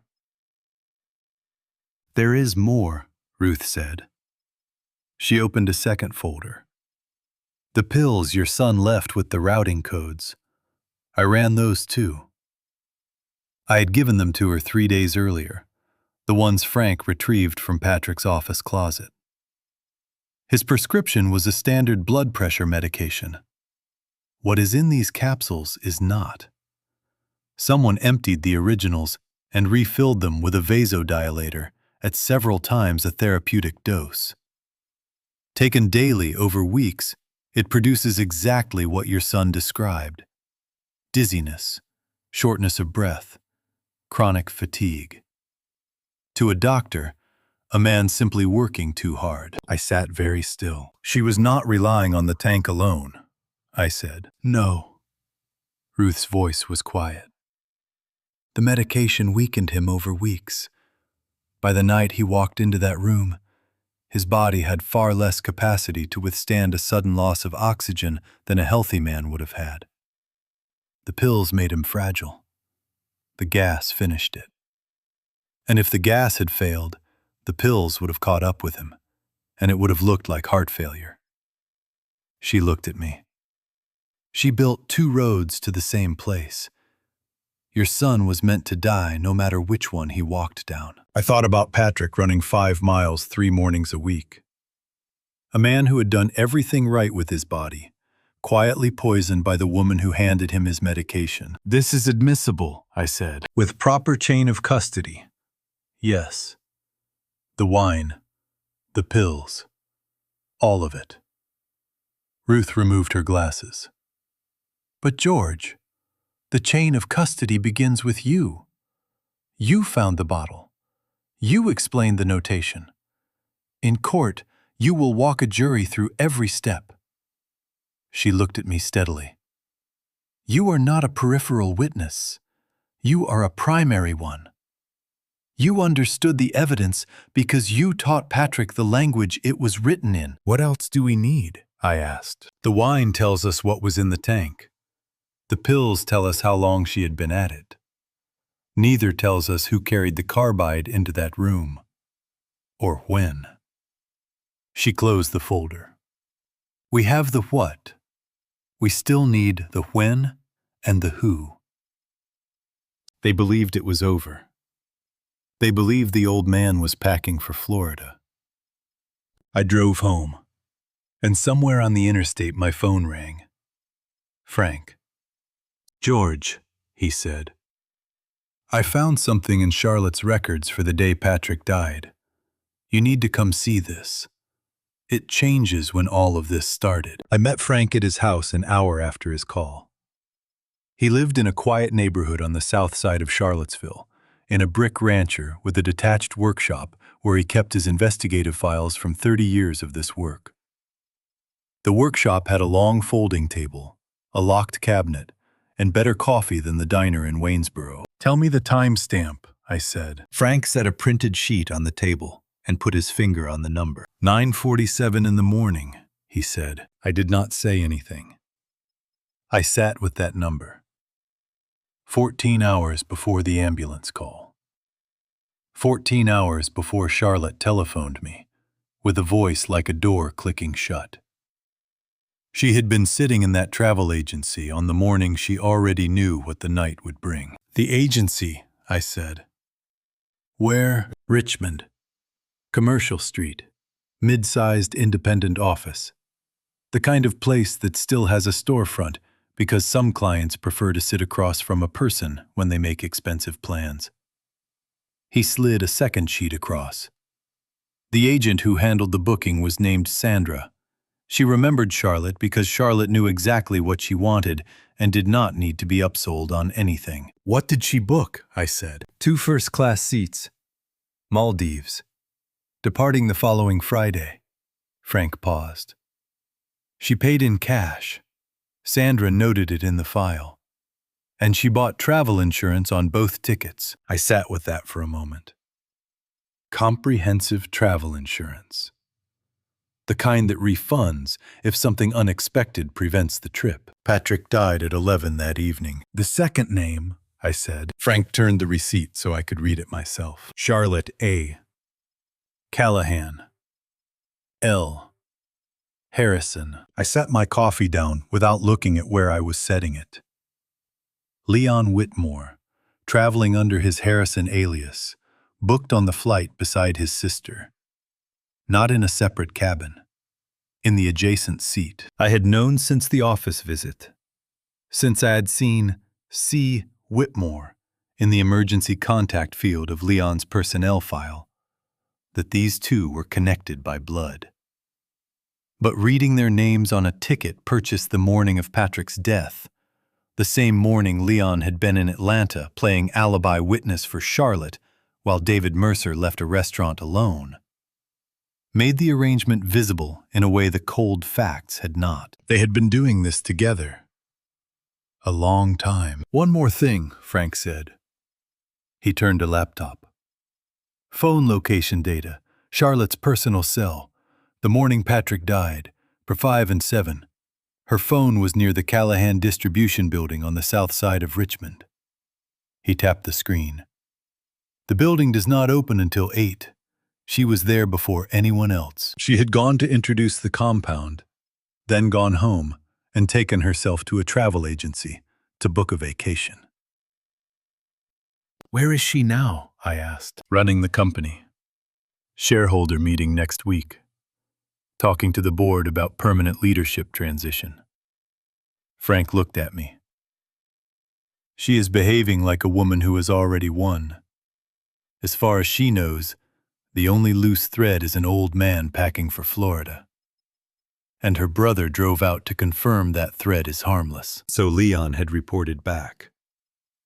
They had checked the one thing they thought could still move, found it broken in a yard in Charlottesville, and returned to their timeline. Frank began assembling everything on the table in a row, the way he must have assembled evidence for 30 years of cases. Each item in sequence, each one connected to the next. Ruth's laboratory report, the USB drive from the archive bottle with its financial records, the company computer files, the video transcript, the routing codes from the sealed envelope Patrick had referenced in the video, which Frank had obtained through a contact he did not identify, the travel agency receipt, the phone location record. He placed them in order and stepped back. Patrick had gathered most of this evidence himself. Over 2 years, while running a company being drained beneath him, while being separated from his father by the woman he trusted entirely. He encrypted what he could. He preserved in wine what he could not. He made a video that assumed the worst and prepared for it anyway. I had followed the map he left. "George," Frank said. He stood at the end of the table with his hands in his pockets. "We have enough to take this to a federal prosecutor. The financial fraud alone is a federal case. The toxicological evidence is a murder case.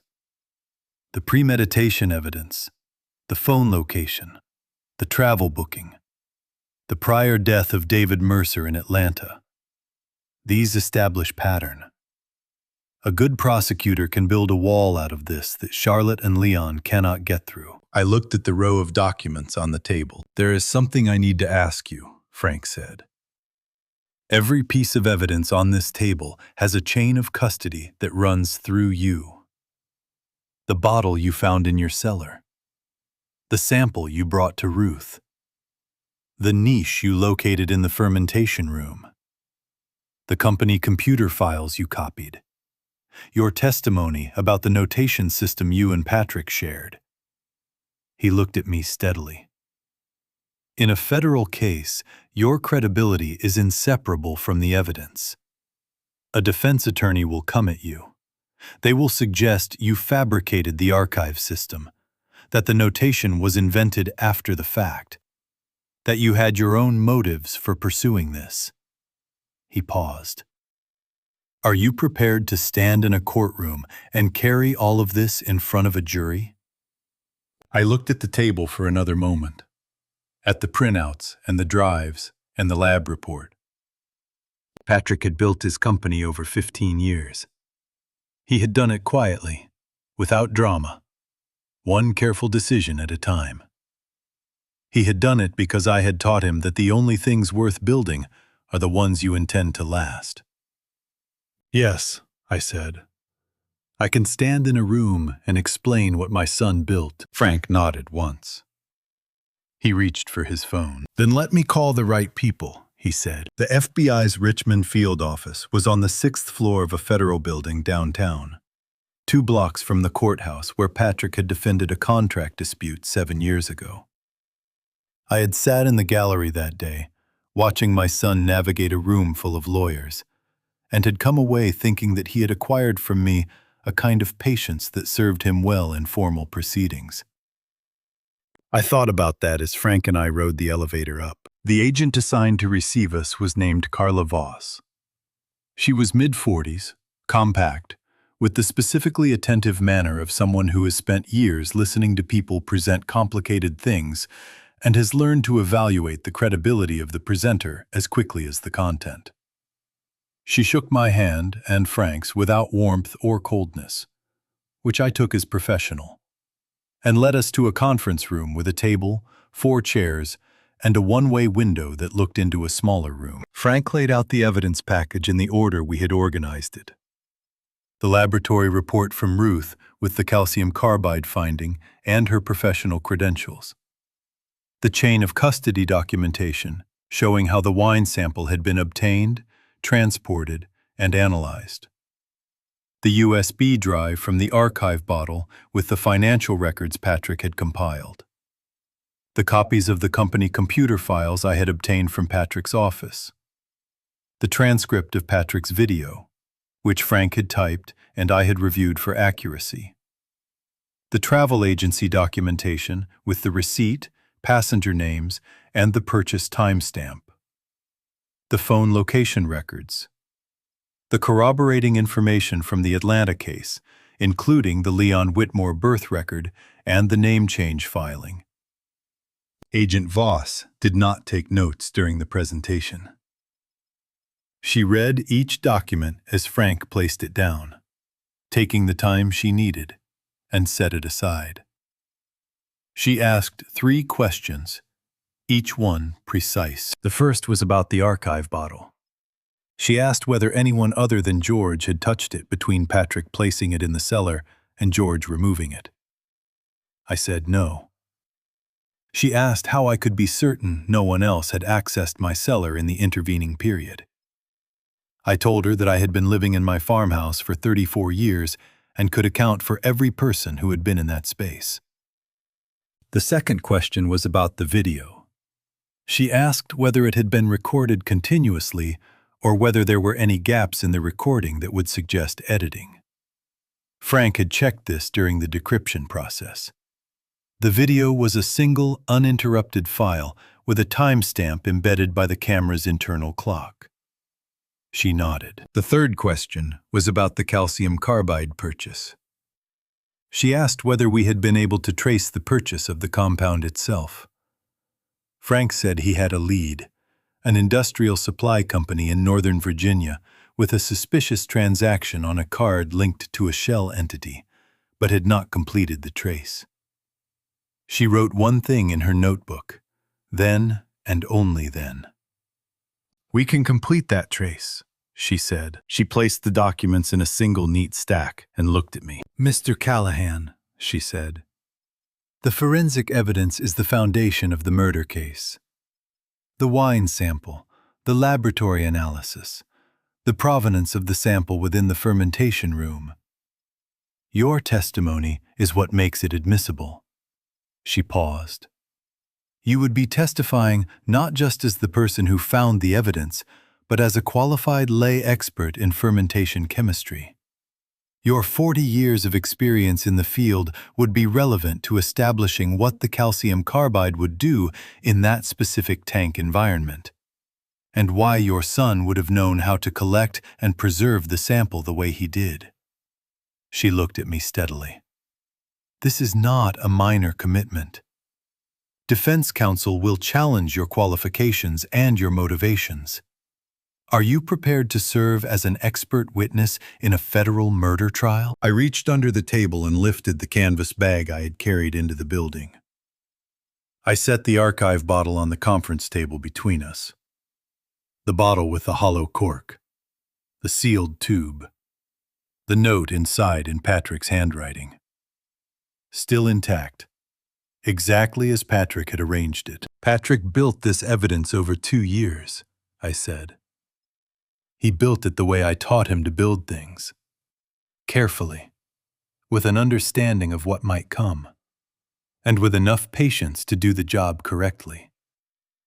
I looked at the bottle on the table. Yes, I am prepared. Agent Voss looked at the bottle for a moment. Then she opened a folder, removed a form, and signed her name at the bottom. "We will prepare the arrest warrant request this afternoon," she said. "Given the financial fraud component, we want to coordinate with the Department of Justice before we move. That takes 48 hours at minimum. We are looking at Monday morning." She closed the folder. "We will contact you when the warrants are executed. I would ask that you make yourself available for a formal interview at that time." Frank thanked her. I thanked her.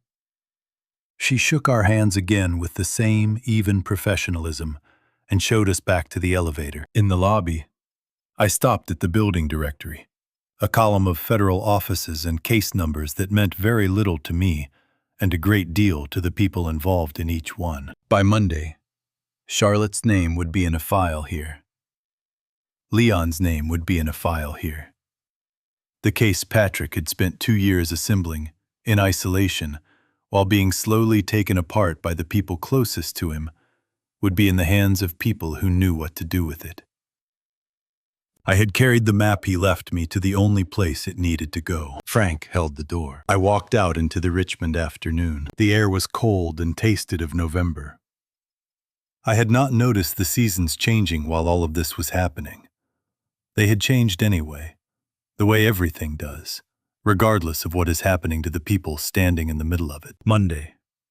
I thought, 2 more days. I was in the vineyard at 6:30, when the Monday morning fog was still settled across the lower rows, turning the stripped autumn vines into gray shapes that emerged from the cold ground like the signatures of something patient. I had been out since 5. I did not sleep well the night before, not from anxiety, but from a specific alertness I could not turn down. The way a person stays awake the night before a procedure they are not afraid of, but cannot stop anticipating. I was pruning the dormant canes the way I do every November, working down the row with my shears, cutting back to the 2 bud spurs that would carry next year's growth. It is work that requires attention, but not thought. Your hands learn it, and then you can be somewhere else while they do their job. I was somewhere else for most of those first hours. Frank called at 8:47 in the morning. "George," he said. "It is done." He told me what he knew. Agent Voss and her team had arrived at the Callahan distribution offices at 8 in the morning, exactly when the administrative staff was beginning to arrive. Charlotte had been in the building since 7:30, which was her habit. She was in Patrick's former corner office, the one she had been using as her own, when Voss's team came through the door. Frank had spoken to a contact who knew one of the administrative assistants. Charlotte had been escorted out in handcuffs through the main lobby, in front of 11 employees who had been told to remain at their workstations. She did not say anything during the escort. She did not cry. She walked out the way she had walked into the hospital corridor the morning Patrick died, with her weight balanced and her posture intact, processing something the rest of the room could not see. An employee who had been with the company since Patrick's 3rd year told the administrative assistant that when Charlotte came through the lobby, she had felt, for the first time in months, that she understood what had been wrong, that she had not been imagining it. She had not said anything at the time because she had no proof of anything, only a feeling. She said that watching Charlotte walk out in handcuffs was the most relief she had experienced since Patrick's funeral. Leon Harrison had been at Dulles Airport at 7 in the morning with a rolling suitcase and a one-way ticket to Zurich. Not Maldives. Zurich. His exit route was separate from Charlotte's, which meant that somewhere in the architecture of this partnership, Each of them had built a door only they could walk through. They had planned everything together, including how to leave each other behind. The FBI and TSA had been waiting for him at the gate. "Both in custody," I said. "Both in custody," Frank said. "Did she say anything?" I asked. "When they walked her out." "Nothing," Frank said. "She walked out without looking at anyone." I set my shears down on top of the trellis wire and looked at the vineyard. The fog was beginning to lift off the lower rows, revealing the vines beneath it, bare and dark against the pale November ground. I had planted some of these vines myself, 28 years ago. In a spring, Patrick was 9 years old when he had helped me dig the holes by following behind me with a small spade that was exactly the right size for a 9-year-old boy. I did not feel what I had expected to feel when this moment came. I felt lighter, but not by as much as I had imagined. Patrick was still gone. Charlotte being in handcuffs was not a transaction that returned what she had taken. It was the correct outcome. It was what the evidence pointed toward and what the law existed to provide. But it was not a trade. And I had known for weeks that it was not a trade. And knowing that in advance had not fully prepared me for how true it turned out to be. "George," Frank said. "Are you all right?" "Yes," I said. "Thank you, Frank." I ended the call and stood in the vineyard for a while, with the fog lifting around me. Then I picked up my shears and went back to work. I finished the lower rows before noon, which was ahead of schedule. I went inside and made coffee and sat on the porch with it and looked at the vineyard from the outside for a while. The canes I had cut were in neat piles at the end of each row, waiting to be collected and composted. Next spring, the 2 bud spurs would push out their new shoots and the whole process would begin again. The vineyard does not know who tends it. It only responds to what is done. A week later, a letter arrived from the Federal District Court. It was addressed formally, with Agent Voss listed as the authorizing contact. I was being summoned as an expert witness for the prosecution in the matter of United States of America versus Charlotte Ann Callahan and Leon Marcus Whitmore. The trial date was set for early spring. A handwritten note from Voss was paperclipped to the official summons. "Mr. Callahan," it read, "you should expect to be on the stand for up to 3 days. Defense counsel will be thorough. Prepare to explain everything in the order it happened, from the beginning. You have done the hardest part already. This is the rest of it." I read the note twice. Then I set it on the kitchen table next to the spot where the camcorder had sat on the night I pressed play. 3 days on the stand, explaining everything from the beginning. Patrick had spent 2 years building this case, in silence and alone. I could spend 3 days explaining it in public. I folded the letter back into the envelope and put on my jacket. There was still work to do in the vineyard before the light went. The federal courtroom in Richmond was built for the weight of serious things, which you could feel in the silence when the room was waiting.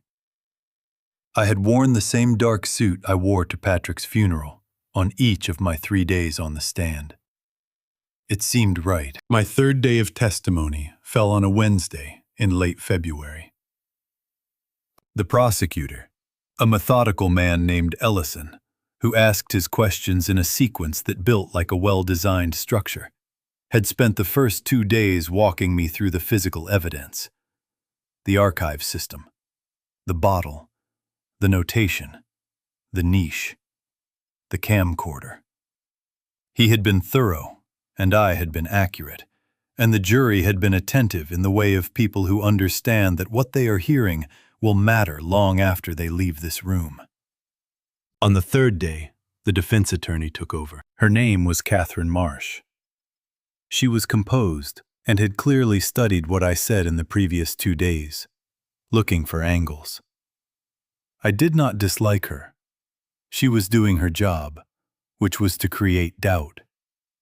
I had come to create fact. She began with my credentials. "Mr. Callahan, You do not hold a degree in chemistry. Is that correct? That is correct, I said. You have no formal academic training in toxicology, forensic chemistry, or any related discipline. I have 40 years of daily work with fermentation chemistry, I said, including the specific compounds and processes I have described in this courtroom. I understand them because I have worked with them, not because I read about them. She moved to the archive system. This notation you describe, between you and your son, you say it developed over 15 years. But isn't it possible, Mr. Callahan, that you invented this system after his death to create a narrative that supported the outcome you wanted? I have bottles in my cellar labeled in this system going back 23 years, I said. Handwritten notations in Patrick's hand at various ages. You are welcome to examine them. She paused one beat. The prosecution had already entered the toxicology on the altered medication. The vasodilator that had been quietly weakening my son for 2 months before the gas finished it. She did not raise the pills. There was no version of the pills that helped her. She moved instead to motivation. Mr. Callahan, she said, you have a financial interest in the outcome of this case, do you not? If Charlotte Callahan is convicted, the disposition of the Callahan estate changes substantially, in ways that could benefit you. I looked at her. Then I looked at the jury. 12 people who had not known Patrick, who would decide what his death meant in the record of the law. I took one breath. I have no claim on the estate, and I have made none, I said. I did not pursue this case for money. My son recorded a video for me in his fermentation room 2 months before your client killed him. In that video, he told me that he had tried to reach me by phone 41 times in the weeks before he died. Your client had told him that I needed space and did not want to be disturbed. She had told me the same thing about him. I spent the last 2 months of my son's life not calling him because I did not want to be a burden. I paused. I am not here because of the estate. I am here because Patrick made me a map and asked me to follow it. That is the only reason. Marsh had no further questions. Ellison asked one question on redirect. Whether, in my 40 years of fermentation work, I had ever encountered calcium carbide in a wine sample as a result of any natural process. I said no. He thanked me, and I stepped down. I had to walk past the defense table to reach the gallery. Charlotte was seated at the far end beside her attorney. She had been present for every day of the trial, composed in the careful way I had come to recognize as her method. As I walked past, she was looking at the notepad in front of her. I did not look away. After 2 or 3 seconds, she looked up. We were at the same level for the first time since the hospital corridor, since she had told me not to expect a penny of my son's estate. She looked at me, and I looked at her. The two of us in the aisle of a federal courtroom 6 months after she stood in a hospital hallway and told me his name was gone. And then Charlotte looked away before I did. I walked to my seat. The verdict came on a Thursday morning 3 weeks later. I was in the 3rd row of the gallery when the jury foreperson stood. The courtroom went through the particular silence that comes when a room full of people stop breathing at the same moment. Charlotte was very still at the defense table. Leon had his hands folded. Charlotte, guilty on all counts. Leon, guilty on all counts. Charlotte's attorney placed a hand on her arm. She did not look at it. She did not look at anything. The judge set sentencing for 60 days out, and the room began the slow process of becoming a room again. I was in the parking garage when Frank called to say the jury had come back. I thanked him, ended the call, and sat for a while with my hands on the wheel. Then I picked up my phone and scrolled to Patrick's name. His number was still there, where I had never deleted it and was not going to. I pressed the call button. It rang once. Then the line gave a tone that meant the number was no longer in service. I held the phone to my ear anyway. For 30 seconds or so, maybe longer, I held it there against the silence, listening to the absence of him on the other end of a line I still had his name attached to. Then I set the phone on the passenger seat, started the truck, and drove home. Patrick's last batch had been sitting in my cellar for 7 months. He had started it the autumn before he died. A small experimental lot, using a grape variety we had been discussing for years. Something between a Cabernet Franc and a Petit Verdot that Patrick had sourced from a small producer in the western part of the state.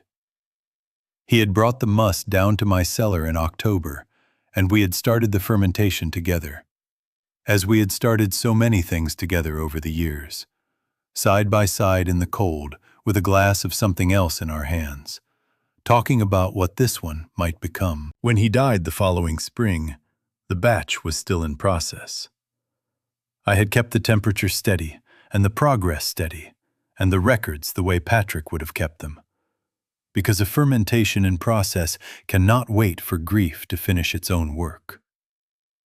But I had not completed it. I had not been ready. By June I was ready. I finished the fermentation over 2 weeks, made the adjustments Patrick's notes indicated, and racked it twice the way he would have approved of. Then I bottled it. 214 bottles. I labeled each one by hand, the way I have labeled things by hand for 40 years, in a script that Patrick said was illegible, but that anyone who knew me could read. Patrick Callahan. Last vintage. Finished by his father. I set aside 12 bottles for myself, to open at moments that deserve them, over whatever years I have left. The rest I donated to the inaugural fund of the Eleanor and Patrick Callahan Foundation, which Frank had helped me establish in the weeks following the sentencing. The foundation provides scholarships for young people from farming families in Virginia who want to study food science, agricultural chemistry, or related fields. Patrick had been one of those young people once, a farmer's son who had taken what the land taught him and built something that lasted. Eleanor had been the one who first told him that what you learn from the ground up is the kind of knowledge that cannot be taken from you. I thought it was right to put their names on something built from the same principle. I drove to the cemetery on a morning in late March, the first morning of the year that felt entirely like spring. The kind of morning that arrives after a long Virginia winter, the way a certain wine arrives after a long fermentation. Unexpected in its fullness, surprising you into understanding what you had been patient for. Patrick's headstone was simple granite, dark and clean, with his name and his years. I stood in front of it for a while without speaking, looking at the engraving. His name in stone. He had been a man who put his name on things carefully and built things that were meant to last. The logistics company, the fermentation rooms, the evidence he gathered, the map he drew for a father he could not reach in the final weeks. I set one bottle of the last vintage against the base of the stone. I followed it all the way, I said.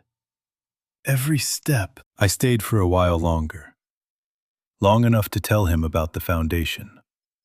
Long enough for the spring air to work its way through the old coat I had put on out of habit, and to feel, for the first time in a long time, that the air was genuinely warm. Then I drove home. The farmhouse porch looks out over the lower vineyard, and in late March, the vines are beginning to stir in a way that is invisible to most people, but apparent to anyone who has spent enough time watching them. The 2 bud spurs I had cut in November were pushing out the first green of their new growth, tentative and definite at the same time, the way things begin again after a long cold has passed through. I sat in the chair on the porch with a glass of something from an earlier vintage and watched the vineyard do what it does. The lower rows caught the afternoon light in a specific way at this time of year, the one I have been watching since I was young enough to think I would be watching it forever.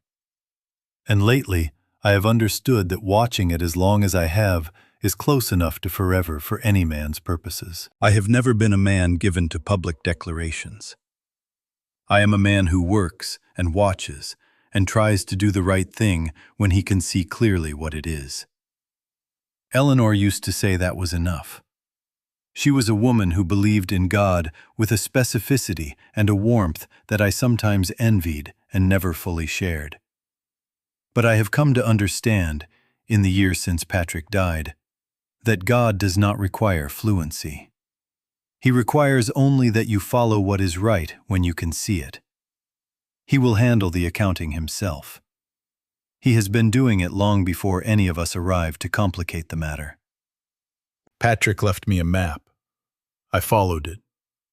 The Lord provided what I needed along the way, which was Ruth's knowledge and Frank's persistence, and the fermentation chemistry I had spent a life learning, and the specific love of a father for a son that meant I knew how his handwriting changed when he crossed the letter of his name. They saw a tired old man in a flannel shirt and assumed the fight was already over.